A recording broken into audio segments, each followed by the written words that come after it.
So we're going to explore some ways that I've discovered that help us learn to love ourselves. Anybody who's studied the Course in Miracles knows that they say, forgive and love thyself. You know, it's love thy neighbor as thyself. And the thing most people seem to forget, it's as thyself. It isn't just love thy neighbor. And you can't really love your neighbor until you do learn to love yourself. And I'm not sure exactly why we've gotten away from loving who we are. And remember, when I talk about loving yourself, I'm not talking about vanity or arrogance. That is not love. That is fear. I'm talking about just really respecting and cherishing the incredible miracle that you are. Because each one of us is someone really fabulous. We're divine, magnificent expressions of life. Only we have to know it. And when we do, it's like we're in tune with the entire universe, and everything just flows in our life. So we need to not only love our neighbor, but we need to love ourselves, and we need to begin there. And it's interesting, we resist this so much. So tonight I want to share with you some of my ideas about life and how you can get to the point where you really do love yourself. When we sort of get the guidelines on how we love ourselves and we're willing to practice them consistently, it's amazing the changes we can make in our lives. You know, I'm a very simple lady, and I have very simple guidelines for life. And for some people, they're far too simplistic. They think that's just ridiculous. But over and over again, I've seen people try them and practice them, and it's amazing how they work. Now, I want you to remember that if you hear just one sentence tonight that you can use to help improve the quality of your life, that's fabulous. You don't have to get everything I say. You don't have to accept everything I say. You don't even have to understand it. Whatever you're hearing tonight is going into your subconscious mind, and you will use it at the appropriate time, or you'll reject it. You know, you're always in control. You can do whatever you want. I can stand here for days and tell you all sorts of wonderful ideas, but if you don't want to accept them, that's your business. We're always in control. So let's see what we can do. All right, and let's have a good time tonight improving the quality of our lives. Sometimes we think it's so serious when we work on ourselves. And we can do it that way, and we can also do it through a lot of pain, but we can do it through a lot of joy too. Okay? So if you want to love yourself, then I suggest you start with these 10 steps that I've put together. Absolutely number one, first of all, most important, and if you really get this one, you don't have to practice any of the others because they'll come automatically. The number one thing is to stop all criticism. Stop criticizing yourself now and forevermore. Never again. Make a vow to yourself, I'm not going to do this anymore. You have been criticizing yourself for years and years, and you're still criticizing yourself for the same stuff you were criticizing yourself for before. So it seems that it doesn't work. So why don't we try another tactic? Let's come from a place of being okay as you are, and you can make changes. I remember what a revelation it was to me when I discovered that I could make changes in my life without being a bad person. I didn't have to be bad and then change. I could be okay and just change. Criticism never changes a thing. So refuse to criticize yourself and accept yourself exactly as you are. Remember, everybody changes. Everybody. But when you criticize yourself, your changes automatically become negative. You get into negative changes. And when you approve of yourself, it's amazing how your changes are positive. Our ability to change and adapt and flow with the process of life is our healing power. That's our healing power. We are powerful beings, and our power lies in the choice of thoughts that we think and the words that we use, because our thoughts are creative. They create our experiences. They contribute to everything we do in life. So you do choose the thoughts you think. You really do. Sometimes we think, oh, they zip by so quickly. But you really do choose them. So choose thoughts that are nurturing to you. Choose thoughts that are uplifting, that are supporting of you. If you really want to love yourself, it's essential that you stop criticizing yourself now and forevermore. Absolutely. And you can do it. You can do it. Just make a vow that that's what you'd like to do. All right, number 2, don't scare yourself. Please, if you love yourself, don't scare yourself. Stop terrorizing yourself with frightful thoughts, because all you do is make any situation worse. You don't make it better. And don't take a small situation and make it into a big monster. And don't take a scary situation and make it even worse. Be there for yourself, you know? It's a terrible way to live. And if you have a habit of doing this, I suggest you stop it. You just stop it. You know, how often do we lie in bed at night going over and over a problem, creating the worst possible scenario? We do this for illness. We get a pain, and we're immediately planning our funeral. A few people I think here have done that, yes. We do this for relationships. Someone doesn't call, and we immediately decide that we're totally unlovable and we'll never have a relationship in our life. And we're abandoned. We do this for work. You know, you hear a small remark at work, and you think, oh my God, I'm going to be fired. You know, we build these things up. And remember, these frightening thoughts are affirmations, only they're negative affirmations. So if you have a habit of thinking negative thoughts that scare you, what I find is the best thing to do is find an image of something you really like, something that you love. It could be a sport, it could be a sunset, it could be some beautiful view, it could be flowers, it could be anything. And use that as a substitute. Pick that as your image, like your switch to image. And every time the negative thought comes up, or every time you find that you're frightening yourself, just switch to this thought or this image. You know, and say to yourself, no, I'm not going to think about that anymore. I'm going to think about sunsets or waterfalls or beautiful yachts or whatever your image is. Whatever you want to choose. And if you keep doing that, you will break that habit. But it takes practice. It always takes a little practice. Love yourself enough to stop scaring yourself. You know, just stop that. Number 3 is be gentle and kind and patient with yourself. Just be gentle and kind and patient. You know, a good example of the power of patience is a garden. A garden is often to begin with just a patch of dirt, and then you add some seeds or some little plants, and you let the sun shine, and you water it, and you give it some loving attention. And to begin with, it seems like not much is happening. But if you continue doing that, if you're patient, things will change. The garden will grow and blossom. And if you think of your life as like a garden, or your mind like a garden, you know, what kind of garden would you like? What kind of events do you want to have happen in your life?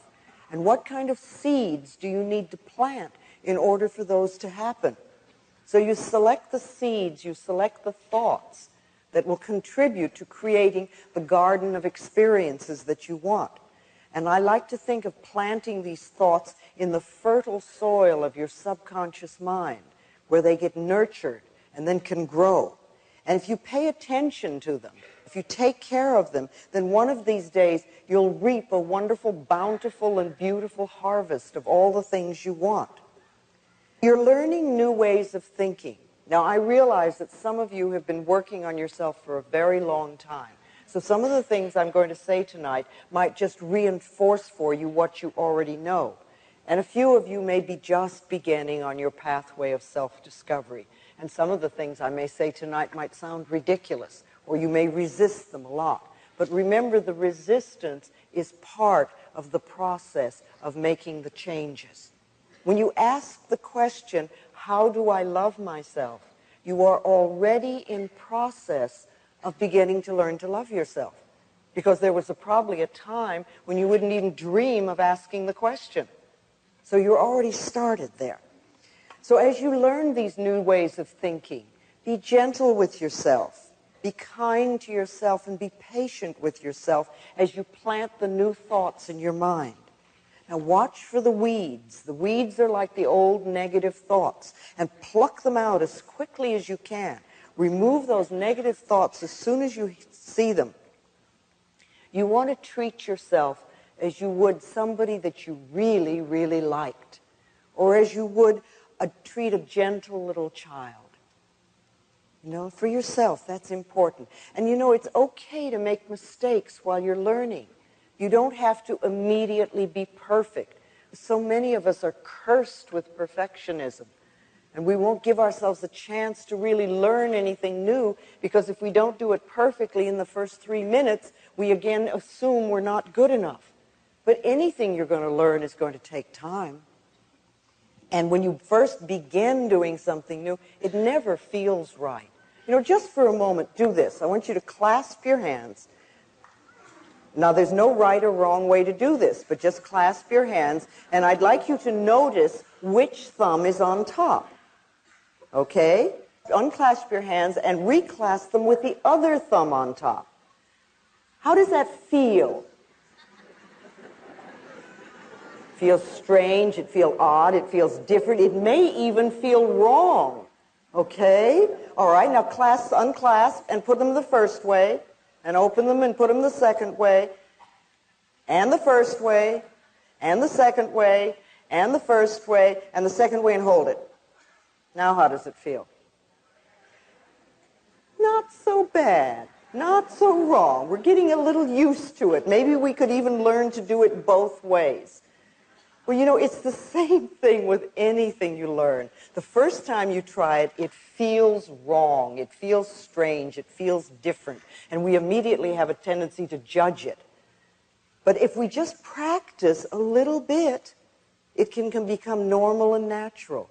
So when you're beginning to do your affirmations or change your way of thinking, just know all you need is a little bit of practice. A little bit of practice, that's all. You're not going to do everything in one day. You're not going to love yourself totally in one day. But if you can love yourself just this much more every day than you did before, like a quarter of an inch, and every day you do a little bit more and a little bit more and a little bit more and a little bit more, do you realize in 2 or 3 months you could love yourself this much? And all you did was this much every day, just a tiny bit. It's amazing. It takes just a little bit more love every day. You know, you can get up in the morning and say, I really want to love you more today than I did yesterday. And if you make that statement, the universe will hear you and find out ways to do that. Okay, number 4, be kind to your mind.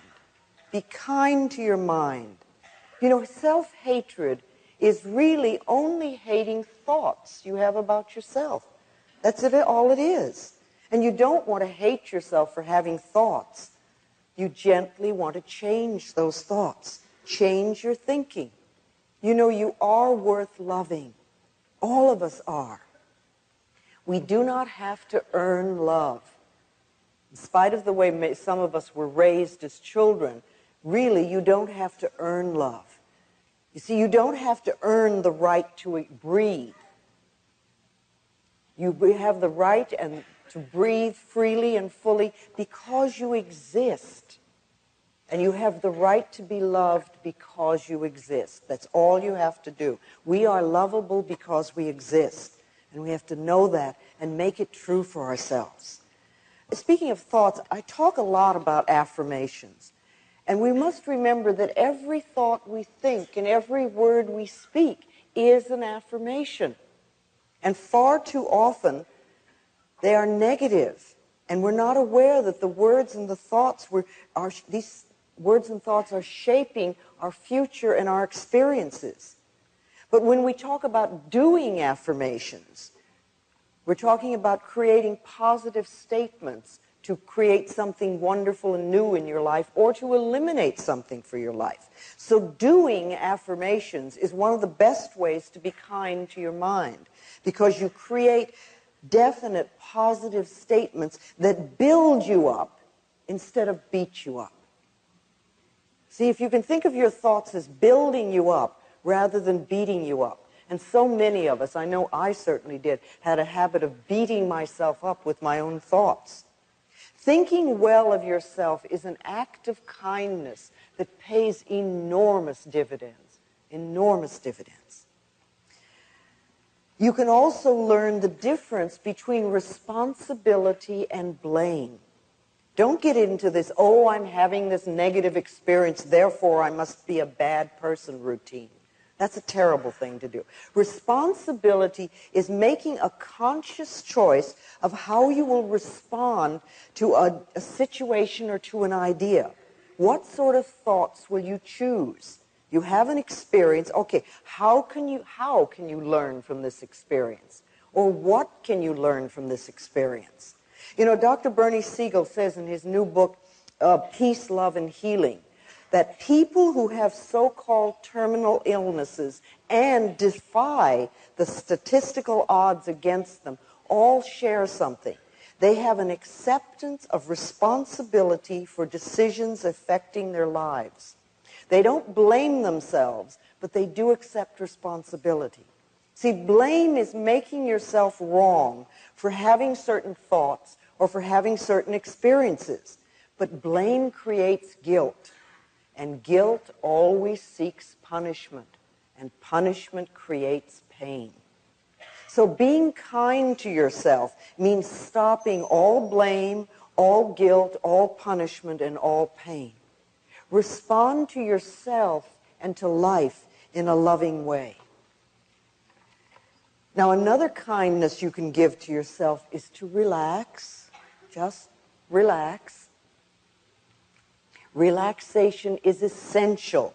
It's absolutely essential for the healing process. It's really hard to allow the healing energies to flow within us if we're tense and frightened. It's like we shut off the energy. And it only takes a minute or two, a few times a day, to allow the body to let go and relax. See, at any moment you can close your eyes and take 2 or 3 deep breaths and just release whatever tension you're carrying. Let's do that now for a moment. Just let's close our eyes and take a deep breath and just exhale and let go. Just let go. And let's do that again. Take another breath and just release all fear, any tension. And once more, take a deep breath. And as you exhale, just let yourself be centered. And you might even say to yourself silently, I love you, all is well. And then just notice how much easier your body is for the moment. That didn't take 2 minutes. And if you would do that several times a day, it sort of says to the body, it's okay, you don't have to go through life tense and frightened. You can be relaxed and still handle whatever you need to handle. Another kindness to yourself is to meditate. You know, as a society, we've made meditation into something mysterious and difficult to achieve.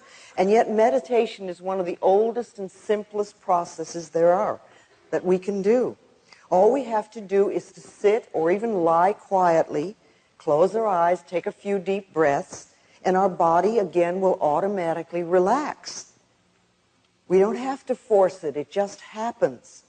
And we can repeat words like love, or peace, or healing, or anything that's meaningful to us. We could even say, I love myself, or I forgive and I am forgiven, or I'm willing to learn. And then just sit there quietly, and your answers may come immediately, or in a day or two, or whenever. The thing I do most of the time is just say, what is it I need to know? And then I just wait. And what I need to know is revealed to me. You know, you don't have to be rushed. Just allow things to happen. Remember, it's the nature of your mind to think. You're never going to stop your mind from thinking. Some people think that if they meditate, they have to stop their mind from thinking. But you can slow down those dashing thoughts. You just allow them to flow through. And you might, if you're meditating, just notice and sort of say, oh, that's a fear thought. Or there goes anger. Well, that's a disaster. That's an abandonment thought. You see, if you don't give them importance, then they pass through like a soft cloud on a summer day. And you just watch them go. You cannot meditate incorrectly. Any way you first attempt it is going to be right for you. If you begin anywhere and you allow it to become a habit. You see, we all have tremendous wisdom within us. Inside of us, I believe, are all the answers to all the questions we're ever going to ask. And unfortunately, most of the time, we're so busy running around creating the soap opera and drama that we call our lives that we forget to quiet down long enough to listen to us. Meditation creates the space where we can quiet down and listen to our inner selves. And you'll never have any idea how wise you are until you quiet down and listen. You can take care of yourself. You do have the answers for yourself. Become connected with yourself through sitting quietly, through meditation. You know, you can think of meditation as focusing on your inner voice. It's like you're focusing and listening. Visualizations are also very important. You create a clear mental picture or an image that enhances your positive affirmations. When I had cancer, I used to visualize cool, clear water flowing through my body and washing out the diseased cells, and my body responding and becoming very strong and healthy. Now, I know some people like to use visualizations of fighting their cells. They like to fight the diseased cells. I personally don't feel good about creating a war in my body. And I think it's better to use an image that dissolves, like the sun could melt, or a magician could transform, or you could use some form of love to make the positive change. But when you're using visualizations, make them positive, some picture that works for you. And everyone can visualize. Everyone. You're describing your home, having a sexual fantasy. You know, people who think that there's no connection between mind and body have obviously never had a sexual fantasy.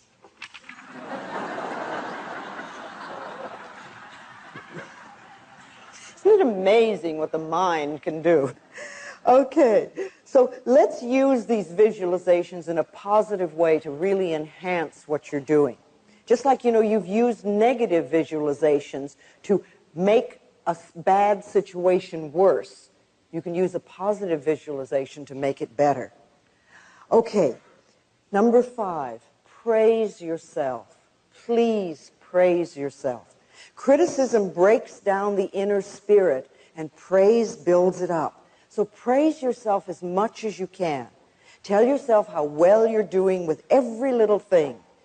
Many of us refuse to put any effort into creating a good life for ourselves because we feel we don't deserve it. Our feeling of not being deserving could come from people telling us we didn't, but it could also come from something as simple as early toilet training or being refused an ice cream cone when we were young. Deserving has nothing to do with having good. It's our unwillingness to accept good in our lives. Allow yourself to accept good, whether you think you deserve it or not. And you know, when you think about deserving, there's a few questions I'd like to ask you about this to help you deserve the good that's in the universe. What is it you feel you deserve? What do you feel you deserve? Do you deserve love and joy and all good? Or do you feel deep down that you deserve nothing? Why? Where did that message come from? And are you willing to let it go? What are you willing to put in its place? What different message would you put there? Because remember, these negative messages, something that says you don't deserve or you're not worthy, that's only a thought, and a thought can be changed. What is it you want that you're not now having? Think about that and be clear and specific about what you want and what you deserve. What were the laws about deserving in your home? What did they tell you you don't deserve? Did they tell you you deserve a good smack? Is that the message you got as a child? Did your parents feel that they deserved good things? Do you always have to earn in order to deserve? And were things taken away as a child when you did something wrong? Now, do you really feel you deserve? Do you feel good enough, smart enough, tall enough, pretty enough, bright enough, whatever? What belief is in the way of your deserving? Do you believe you're not good enough? There's not enough money. I'll never amount to anything. I'm not ready yet. What are the beliefs that are in the way of you really deserving? And then the last question about deserving is, what do you have to live for? What do you have to live for? What is the purpose of your life? And what meaning have you created? You know, you're here for a reason. You didn't come just to get a new car every so many years. You really came for a purpose. And what is your purpose? What are you willing to do to experience the good you really deserve? Are you willing to do affirmations? Are you willing to do visualizations? Are you willing to do treatments? Are you willing to forgive people? Are you willing to do regular relaxation and meditation? How much mental effort are you willing to give in order to change your life? Questions to ask yourself. All right, number 6 on loving yourself is support yourself. Find ways to support yourself. Reach out to friends and allow them to help you.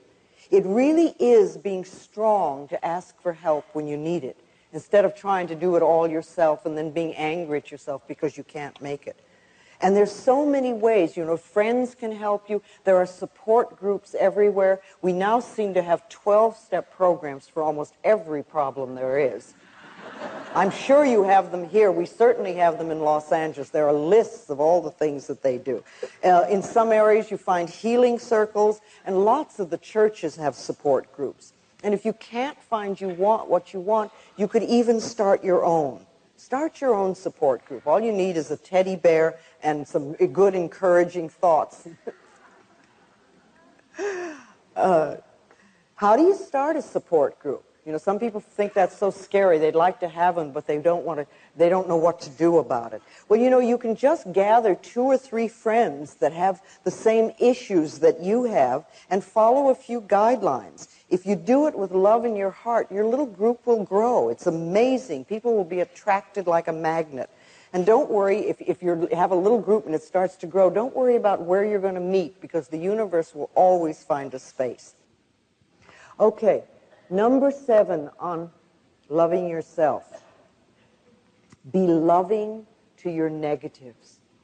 Be loving to your negatives. You created every single negative pattern, every negative habit, everything you have in your life to fulfill a need. And they worked. See, everybody's made negative choices in the past. We all have. However, nobody is stuck with them. The good news is that you always have choice. You can choose again. And you can always choose to let go of the old pattern, and you can choose a different and more supportive and nourishing thought. Letting go of the old negative pattern with love allows you to move into the new positive patterns with ease. It makes it so much easier. But punishing yourself, you know, with thoughts like, I hate my job, I hate this illness, or I hate this relationship, or whatever, keeps you tied to what you hate, and it doesn't allow anything new and different to come into your life. See, if you run around saying, I hate my job, then the universe gets this message, oh, hates job. So if you get a new job, I guarantee you, You'll hate your job very shortly because that's the message that you've put out. You want to release with love. Release whatever's in your life that you're not happy with now with love, and allow then the new stuff to come in. It really does. When you love yourself and you find yourself in the midst of a negative situation, you can say something to yourself like, I'm willing to release the pattern in my consciousness that contributed to this condition. And then you can say a positive affirmation, like I really deserve only good in my life. I allow the healing powers and the healing energies of the universe to flow through me, really changing my life for the better. Our thoughts and our words are very powerful. And remember, no matter what's going on in your life, no matter what negative situation you have right now, you are never wrong. You're never wrong. You're always doing the best you can until you find a better way to handle situations. I love what Dr. John Harrison says in his book, Love Your Disease. He says, it's essential that the patient is congratulated on having worked out a way to get their needs met in as safe a way as possible for them. The patient is never condemned for having multiple operations or illnesses. In fact, quite the opposite. They are congratulated. We have to understand that whatever we have in our life, we have contributed to it because it's our way of handling situations. And to be angry at ourselves because such and such is going on doesn't make any changes. It doesn't make positive changes. What we have to do is fulfill those needs in a much more positive way. And that's what we want to concentrate on. Okay, humor is another powerful releasing tool when it comes to holding on to negatives too long. Sometimes we work so hard on ourselves that we forget to lighten up. Laughter's healing. Norman Cousins, healed himself of illness by watching the Three Stooges films and laughing himself into wellness.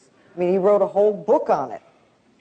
Okay, number 8 on how to love yourself. Take care of your body. It's the house you live in. When you're born, you move into this house, and when you leave the planet, you move out of it. So love the house that you live in and take care of it. You can find exercise that you enjoy, something that's fun to do. And then watch what you put into your body. Drug abuse is so prevalent on the planet, and it's become one of the most popular methods of escape. If you're into drugs, it doesn't mean that you're a bad person. It just means that you haven't found a more positive way of fulfilling your needs. Drugs beckon to us. They say, come and play with me and I will give you a good time. And it's true. For a little bit, they do. You feel wonderful. But what happens is that they alter our reality. And what isn't evident at first is the terrible price that we have to pay. After taking them for a while, the whole health deteriorates rapidly and you feel terrible all the time. And in addition, you have a negative addiction. And then, people do all sorts of things with that. Drugs lower our immune systems to very dangerous levels. And on one level, you think, well, why would we even consider taking them? Peer pressure may get us to try drugs once. But continued use is another story. I've yet to meet anyone who really loves themselves who's hooked on drugs. We take drugs to escape ourselves and our feelings. And it all begins, again, with not loving ourselves and not appreciating who we are. We take those childhood feelings of not being good enough, and then we try to wipe them out. And this method never works for the drugs or the alcohol or whatever we're using. That wears off, and then we feel worse than we ever did. And then we usually have a load of guilt, too.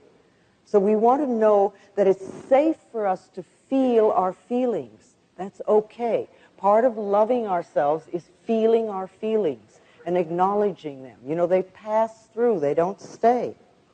Food. We use food. Food really is a fuel for our bodies to help create new cells and to give us good energy.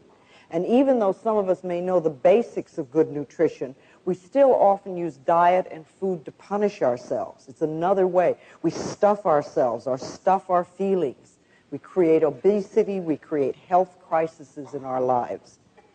We've become a nation of junk food addicts, unfortunately. It's like we've allowed the big food processors and their advertising to influence our eating habits. And doctors, of course, are not even taught about nutrition. If a doctor wants to learn about nutrition, it's almost like an extracurriculum subject they have to take. So they're not going to know a lot about nutrition. Most medicine of the moment is concentrated on surgery and drugs. So if we really want to learn about nutrition, it's something that we have to take in our own hands. It's an act of loving ourselves to begin to be aware of what we put in our mouth and how we feel. You know, if you eat lunch and an hour later you start going to sleep, you might ask yourself, what did I eat? Maybe there's something that isn't good for my body at this point in time and space. So start noticing what gives you good energy and what doesn't, what tears you down. So we can either do that by trial and error ourselves, or you can find a good nutritionist to go to who knows some of these answers and can really help.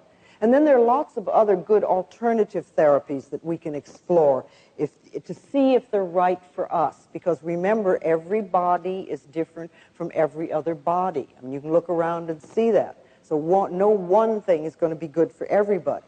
But, you know, acupuncture is a favorite of mine. There's herbology, there's homeopathy, there's the Bach flower remedies, there's all sorts of body work and massage, there's aromatherapy, there's sound therapy. That's an area that I'm now beginning to explore, how sound waves can accelerate learning and healing. You know, we're in a time right now where the new technologies that we're learning are beginning to combine with ancient healing methods. And I see the possibilities as absolutely enormously, just endless, endless. I think between now and the end of the century, we're going to learn so much.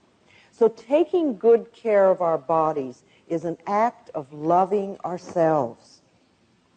And then there is mirror work, one that I love so much. I have seen so many people change their lives by merely looking in the mirror and saying, I love you. I really, really love you. You know, at first it may seem untrue or even weird, and it can bring up sadness or anger or fear. But if we continue to do this simple affirmation every time we're in front of a mirror, our inner energy begins to shift. Letting go of destructive thoughts and behaviors and accepting ourselves as naturally lovable becomes so much easier. There are several ways you can practice mirror work. I like first thing in the morning, just looking in the mirror and saying, I love you. What can I do for you today to make you happy? How can I make you happy today? Do you ever ask yourself that? Especially first thing in the morning? And then listen to what you hear. And start following through. You may not get any messages to begin with because you may be so used to beating yourself up that you don't know how to respond to a kind, loving thought. But listen and follow through and begin to learn to trust yourself. If something unpleasant happens, immediately run to the mirror and say, I love you anyway. Because you want to realize that events come and go, but the love that you have for yourself is constant, and it's the most important thing in your life. Not the experience of the moment, but the fact that you love yourself. If something wonderful happens, run to the mirror and say, thank you, thank you, thank you. Acknowledge yourself for having created that wonderful thing. You can do forgiveness work in the mirror. Look into your own eyes and say, I forgive you. I forgive you for holding on to old patterns for too long. I forgive you for not loving yourself. I forgive you for whatever. You know, we're so hard on ourselves. We're so judgmental and so critical. We beat ourselves up for every little mistake, no matter how small. Every one of us can use forgiveness on a daily basis. Sometimes I look in the mirror and I say, I am forgiven. I forgive you and I am forgiven. I forgive and I am forgiven. Know that it works both ways. You can talk to other people in the mirror. Tell people things in the mirror you'd be afraid to say in person. You know, you can clean up old issues. You can forgive them. You can ask for love and approval. It's a wonderful way to talk to your parents or part of a relationship. Talk to your doctor in the mirror. Talk to your boss in the mirror. You can say all sorts of things that you'd be afraid to say otherwise. But I think the last thing you always want to say when you do any mirror work is that what you really want is their love and approval. Because that's what we all want. We all want love and approval from wherever we are, so that everybody gives that to us. And the more we give it, the more we're going to get it. See, affirmations in the mirror are powerful because the mirror always tells us the truth. If you look in the mirror and you immediately hear negative stuff, then that's like almost a gift, a treat. Because if you look in the mirror and you say, I love you, and you hear this, who are you kidding?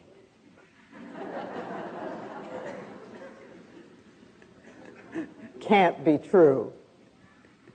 Then all you know is that is just an old negative thought that's passing through. And what I like to say lots of times is, thank you for sharing. Thank you for sharing.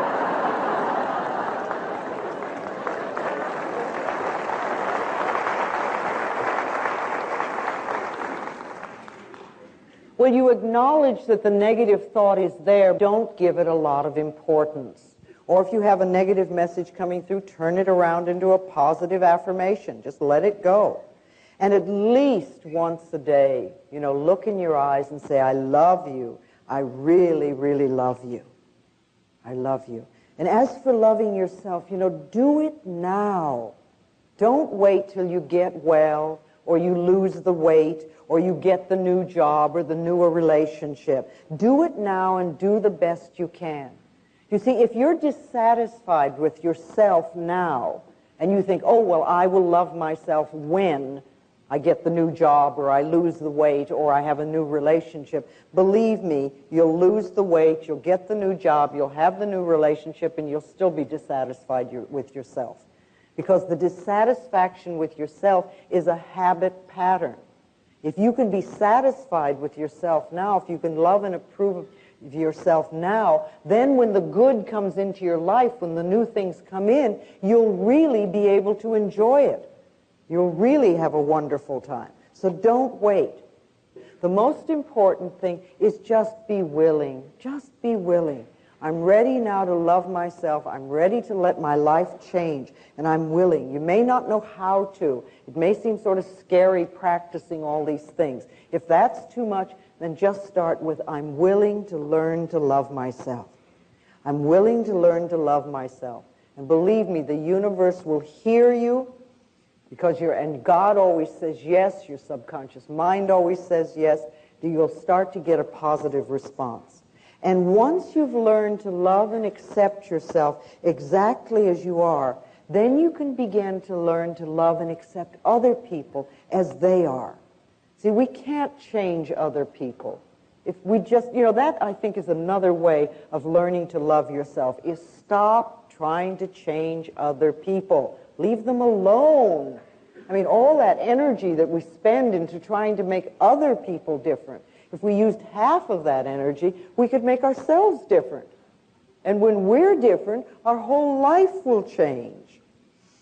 You can't learn things for another person. Everybody has to learn their own lessons, but you can learn for yourself. You can learn for yourself. And you want to love yourself enough so that you're not brought down by self-destructive people or people that are negative.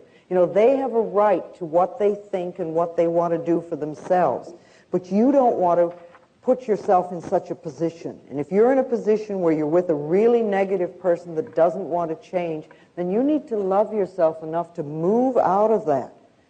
Far too often we stay in a negative relationship for so long. You might even be taking abuse in a relationship. We'll allow ourselves to be put down. And when we do that, we're always saying, really, well, I'm not worth loving, so I have to stay here and accept this behavior because I know nobody else would want me. That's a very negative feeling to have about yourself. But, where is that concept? That concept isn't out there. That concept can only be inside of us. And when we change the negative belief we have about ourselves, then we find that we're treated differently. I know that I sound very simplistic and I repeat the same thing over and over again, but I truly do believe that the quickest way to change any problem in our life is to love who we are. Because it's amazing how the vibrations that we send out then are different, and the way people react to us are also different. We can't be healed and whole unless we really love who we are. So ask yourself, are you willing to love yourself? Are you willing? When we really love ourselves, we cannot hurt ourselves, and we cannot hurt another person. And that, to me, is the answer to inner peace and to world peace. Unconditional love is the goal that I think we're all here for. But it begins with self-acceptance and with self-love. You know, you've come to this planet for a purpose. You've come to fulfill yourself. And you've come to express love on the deepest level. And when you leave the planet, the only thing you're going to take with you is your capacity to love. That's it. You don't take your relationship. You don't take your automobile or your bank account or your job. You take your capacity to love. So how can you love yourself more? And how can you give more love to the planet, to the world? Over a period of time, using the principles and ideas that I've learned, I've created for myself a set of beliefs. These are what I call my basic beliefs. And my beliefs, and they work very well for me. They're simple, and yet they seem to cover all the areas of my life, and I just want to share them with you. First of all, I believe that I am always safe. Wherever I go, wherever I am always safe. This is one of my beliefs. The universe takes care of me, and I'm led and guided every moment. I also know that everything I need to know is revealed to me. I don't have to struggle. Knowledge comes to me, whatever I need to know. I hear what I need to hear. And if I'm supposed to know something, it's revealed to me. I don't have to read newspapers. I don't have to listen to the news on television or on the radio. I don't have to fill myself with that garbage. If I'm meant to know something, it will come to me. I always know. I also know that everything I need comes to me in the perfect time-space sequence. And again, I release the struggle of trying to make things happen. I speak my word for what I believe, and then I let it go. I've placed my order in what I like to think of as the cosmic kitchen. And the big chefs are working on it. Well, you know, it's true. When you do your affirmations and things, we often do them, and then we try to struggle to make them happen. But, you know, if you go to a restaurant, and the waiter or the waitress takes your order and goes off to the kitchen, you don't run after them into the kitchen to see what's happening. You assume that it's being taken care of.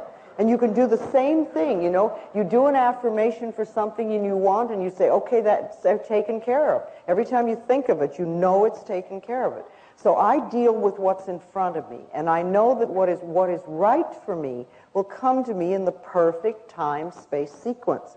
And so much good comes into my life. Some of it I ask for, and some of it, and much of it I haven't even thought of. When you love yourself, it's amazing what comes into your life. Okay, I also believe that life is a joy and filled with love. And as I choose to believe this, it becomes true for me. I awaken in the morning with joy in my heart, and I find it almost everywhere I turn. See, the heart's job is to lovingly pump joy throughout our bodies. And all we have to do is get our negative thoughts out of the way and allow this to happen. What we give out comes back to us. So what you're believing is going to come back to you as true. Okay, I also believe I am loving and I am loved.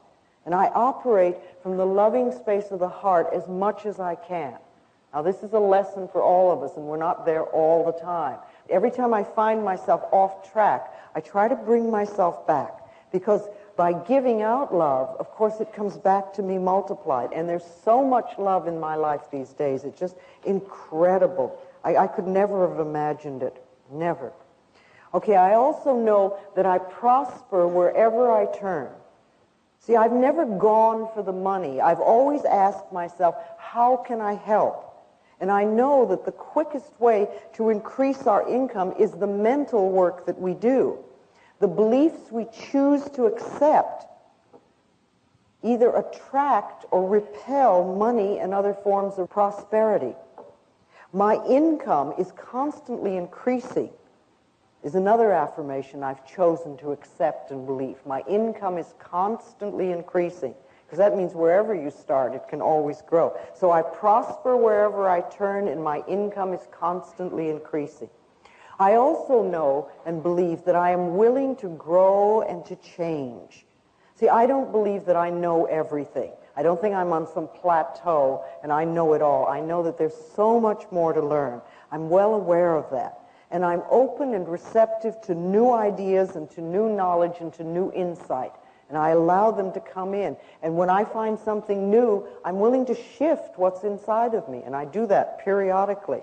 I'm so different than I was 20 years ago. My goodness. I'm willing to look at myself. See, I know that I can become more of who I am. I don't believe that we become better people, because that always implies that you're not good enough. But I think we can become more of who we are.